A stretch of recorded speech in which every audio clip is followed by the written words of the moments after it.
হাসনাতের যে লেখাটা ছিল এটার সাথে কিন্তু আমার হচ্ছে কিছু পারসেপশন রিসিভ করার ক্ষেত্রে দ্বিমত ছিল। তার পুরো বক্তব্যের সাথে মানে বক্তব্য লাইনগুলোর সাথে কিন্তু কোথাও দ্বিমত ছিল না।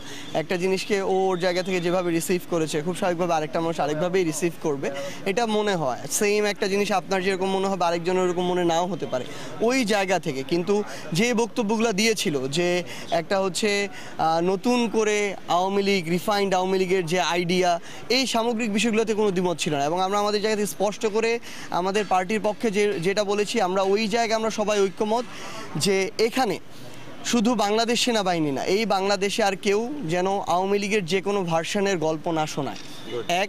এবং দ্বিতীয়ত হচ্ছে আমরা আশা করব যে বাংলাদেশ সেনাবাহিনীর প্রতি আমাদের যে রেসপেক্টের জায়গাটা আছে সেটা প্রতিষ্ঠান হিসেবে তারা ধরে রাখবে।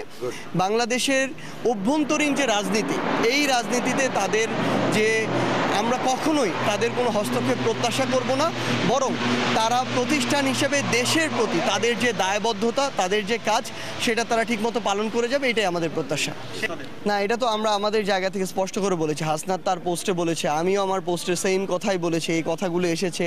এবং আমরা আমাদের পার্টির পক্ষ থেকে যখন প্রেস ব্রিফিং হয় তখন আমরা এই কথাগুলো উল্লেখ করেছি। এবং আমাদের ভিতরে যেভাবে আপনারা দেখাচ্ছেন যে মতানৈক্য, আমরা মনে করি এটা কোনো মতানৈক্য না, এটা স্বাভাবিকভাবে যে যার পারসেপশনটা তুলে ধরেছে। তবে আমরা অ্যাজ এ পার্টি হিসেবে সামনে আরও ভালোভাবে ফাংশন করার জন্য এই বিষয়গুলো নিজেদের ভিতরে আরও সুন্দরভাবে আলোচনা করে আমরা সেভাবে প্রকাশ করব। এবং আমরা মনে করি যে আমাদের যে ছোটোখাটো কিছু সীমাবদ্ধতা আমাদের চোখে নিজেদেরও পড়ছে, আপনারাও ধরিয়ে দিচ্ছেন, আমরা খুব দ্রুত সময়ের মধ্যে সেগুলোকে ওভারকাম করে সামনের দিকে এগিয়ে যাব। না, এটা তো অবশ্যই এখন এটা একটা একদম ব্যাধির মতো হয়ে যাচ্ছে এই গুজবটা।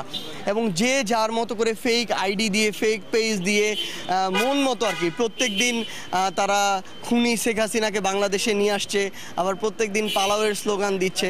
তো আমরা আমাদের জায়গা থেকে মনে করি কি, এটা যেমন আমাদের অবশ্যই এখানে সেল করতে হবে, বাংলাদেশে এখন অন্তর্বর্তীকালীন সরকার কিংবা সামনে যে নির্বাচিত সরকার আসবে তাদেরও এরকম অ্যান্টি প্রোপাগান্ডা সেল করা উচিত, কারণ এটা মানুষকে বিভ্রান্ত করে, জনমতকে বিভ্রান্ত করে। এবং আরেকটা গুরুত্বপূর্ণ বিষয় হচ্ছে জনগণকে এই বিষয়ে সচেতন হতে হবে। একটা জিনিস আমি দেখলাম আর ওইটাই সত্য বলে বিশ্বাস করে নিলাম, এটা কোনোদিন হতে পারে না বা হওয়া উচিত না। একটা খবর একটা নিউজে এসেছে মানে ওটাই শতভাগ সত্য, এটা মনে করা উচিত না। সব কিছুর প্রোস অ্যান্ড কোনস আছে, এইটুকু যেন আমরা যাচাই করে আমাদের সিদ্ধান্তগুলো নিই। দেশ জুড়ে তোলপাড় ওয়ালটন ফ্রিজ কিনে আপনিও হয়ে যেতে পারেন মিলেনিয়ার।